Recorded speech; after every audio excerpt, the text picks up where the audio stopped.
Come on in, pull up a chair, and take a load off, because today I'll be reviewing Exit the Game, the Enchanted Forest from KOSMOS.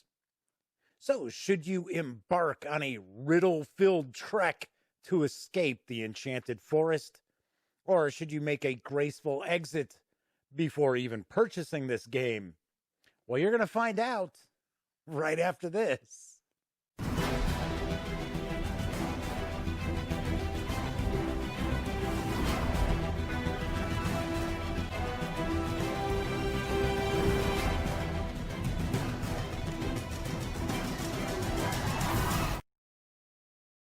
Howdy, howdy, howdy, gang. Yes, welcome once again to the Duct Tape Studios. I'm Jeff McAleer, your host here at the Gaming Gang channel. As I mentioned in the open, I am going to be reviewing Exit the Game, the Enchanted Forest, in just a moment. But first, I do want to remind you, if you like this video, give it a quick thumbs up. Subscribe to the Gaming Gang channel if you haven't already, and if you subscribe, ding that bell, because it'll not only let you know when I upload videos such as this review, it'll also tell you when my live stream, the Gaming Gang Dispatch, airs Monday through Thursday nights right here on YouTube as I bring you the latest in tabletop gaming news.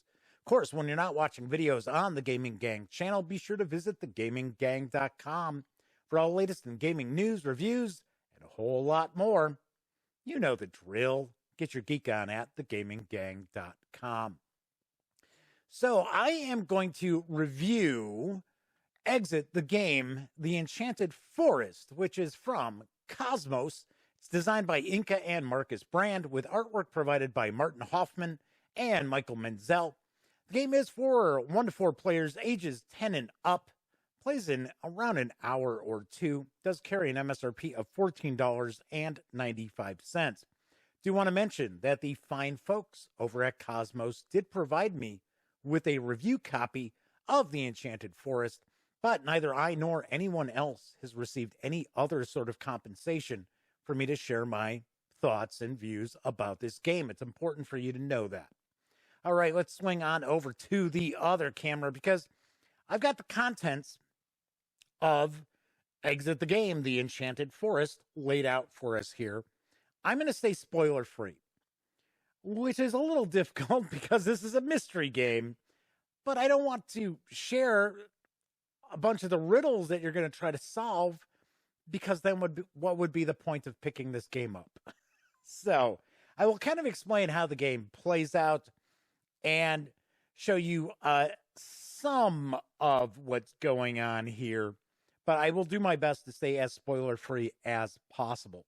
So this is for 1 to 4 players, and it's for ages 10 and up. I got to be very honest, though. I can't imagine a group of 10-year-olds alone solving these riddles.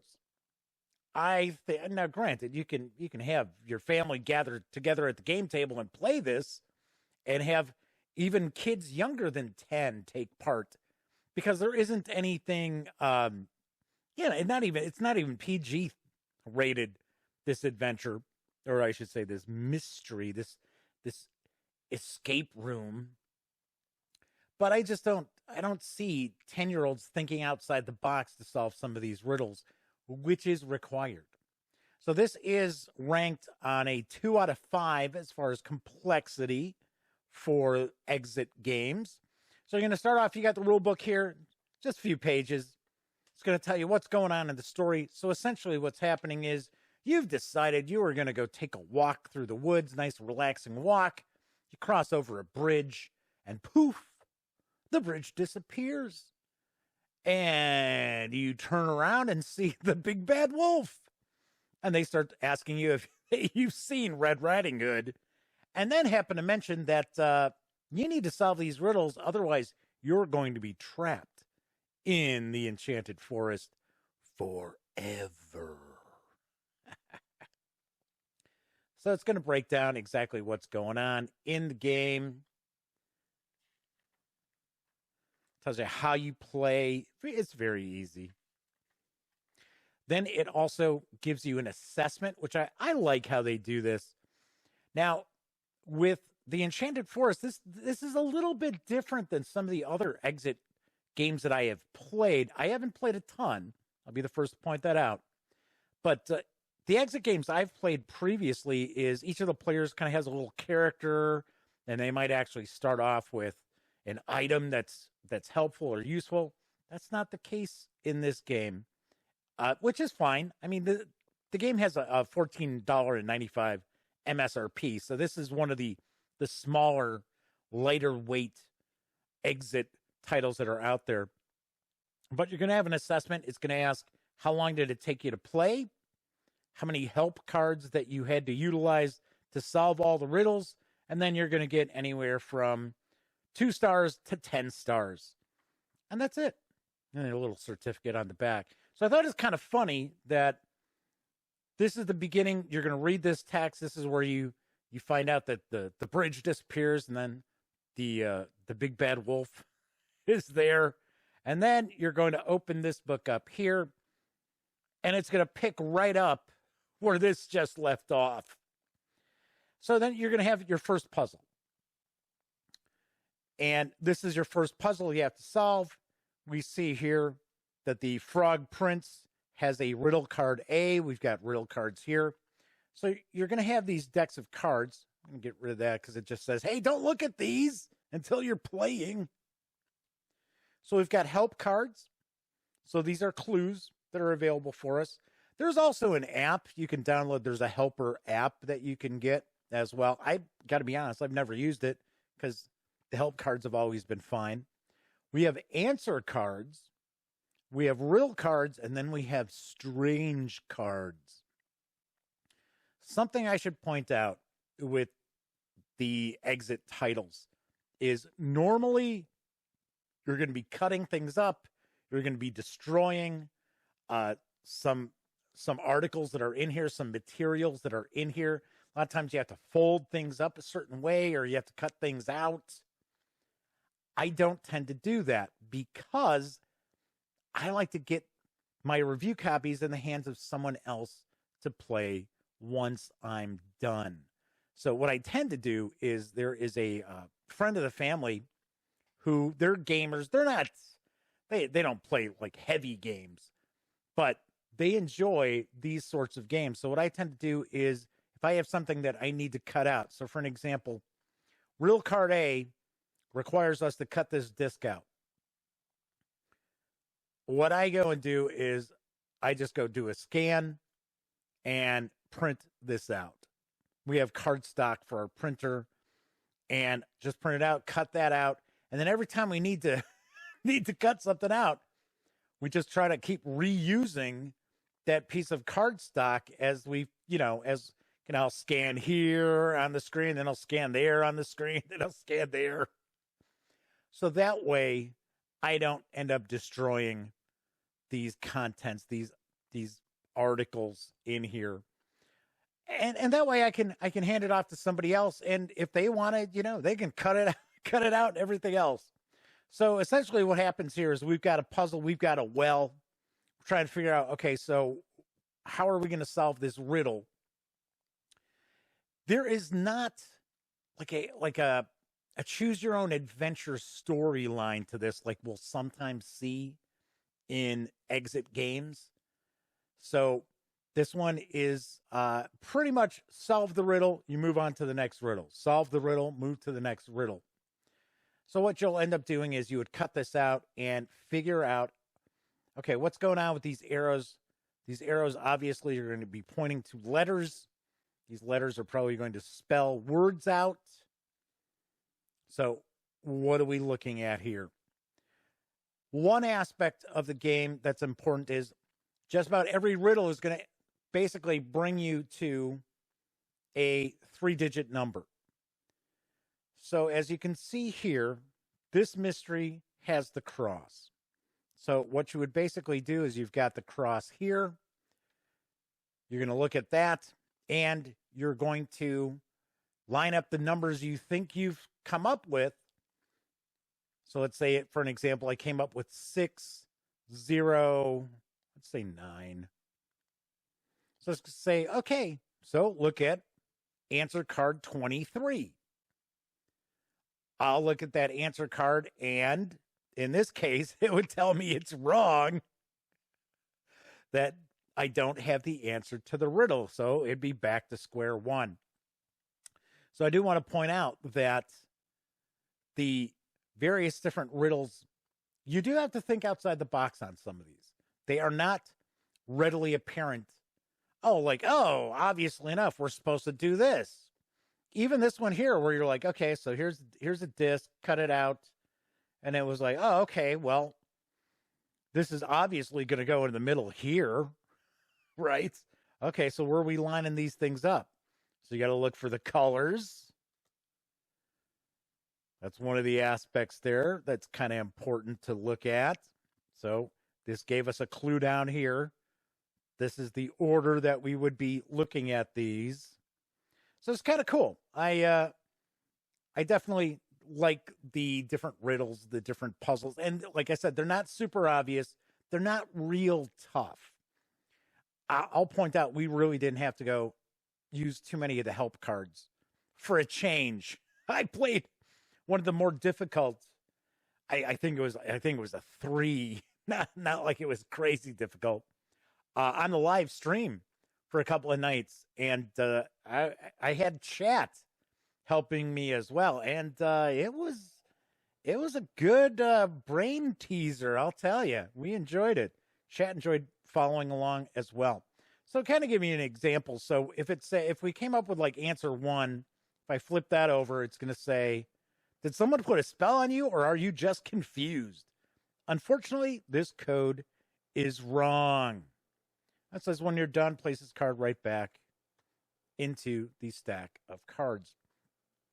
The help cards are pretty cool because you're not going to flip it over. It's not going to just give you the answer. So if we take a look here, they're going to be broken down once again by the symbols, right? So we've got right here. So that's this riddle right here.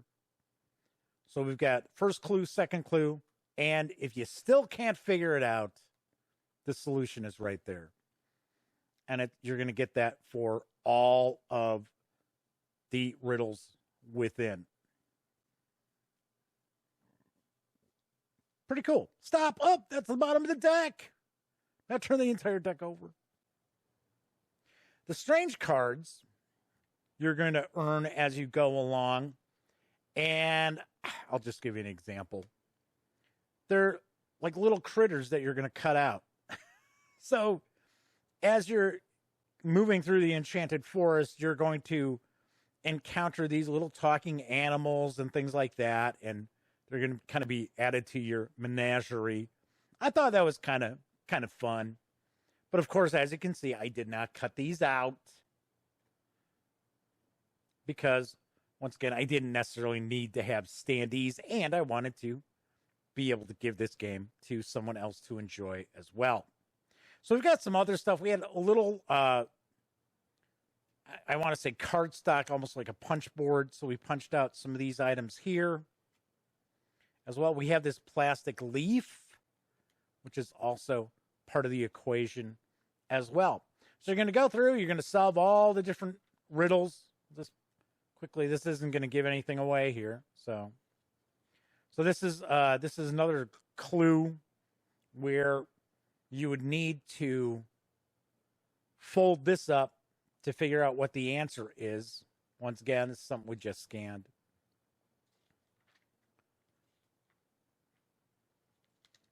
So the artwork's nice. I mean, it's not going to, knock your socks off by any stretch of the imagination, but it's pretty nice. That's going to show you, okay, so this is the Enchanted Forest. This is how you were making your way through the Enchanted Forest. And all in all, that is pretty much what you're going to find as far as Exit the Game, the Enchanted Forest. So let me swing on over to the other camera. I'll share my final thoughts and give this a review score. I like the series of Exit games.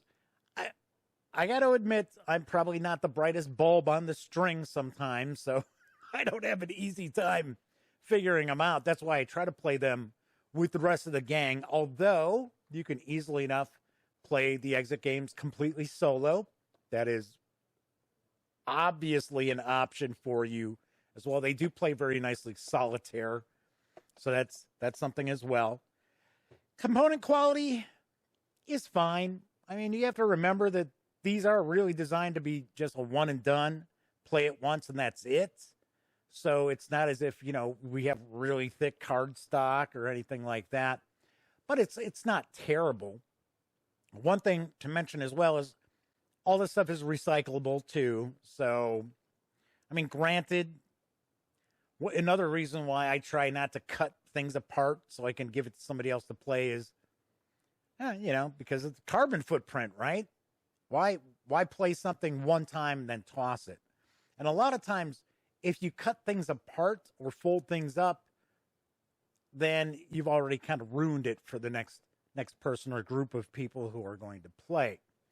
I did mention that I can't imagine a group of 10-year-olds solving these riddles, but having all your members of the family around the table, from grandma down to the little ones, you'll have a good time. You'll have fun. I mean, it's not mind-blowing by any stretch of the imagination. And this is a bit lighter in tone and approach than some of the other exit games that I have played. So I have to admit, I like the Enchanted Forest. It's not my favorite of the exit titles that I have played to this point, but it's fine. We've enjoyed it. So on a scale of 1 to 10, I give Exit the Game, the Enchanted Forest, a 7 out of 10. You should enjoy it, especially if you like solving riddles, little mysteries. That's it for this time out. So once again, do want to remind you, if you like this video, by all means, please give it a quick thumbs up. Subscribe to the channel if you haven't already. And if you subscribe, ding that bell, because it'll not only let you know when I upload videos such as this review, it'll also tell you when my live stream, the Gaming Gang Dispatch, airs Monday through Thursday nights right here on YouTube as I bring you the latest in tabletop gaming news. Of course, when you're not watching videos on the Gaming Gang channel, be sure to visit thegaminggang.com for all latest in gaming news, reviews, and a whole lot more. Get your geek on at thegaminggang.com.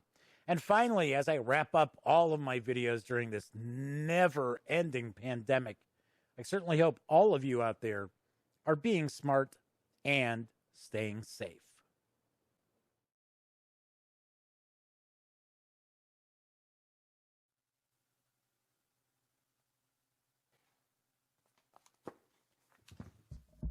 Oh, you're still here.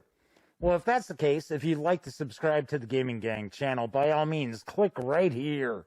And if you'd like to check out one of our recent live streams, click right up top. And if you want to roll the dice and see what the algorithm for YouTube recommends, click right here. And of course, thank you once again for watching. And gang, please stay safe and wear a mask.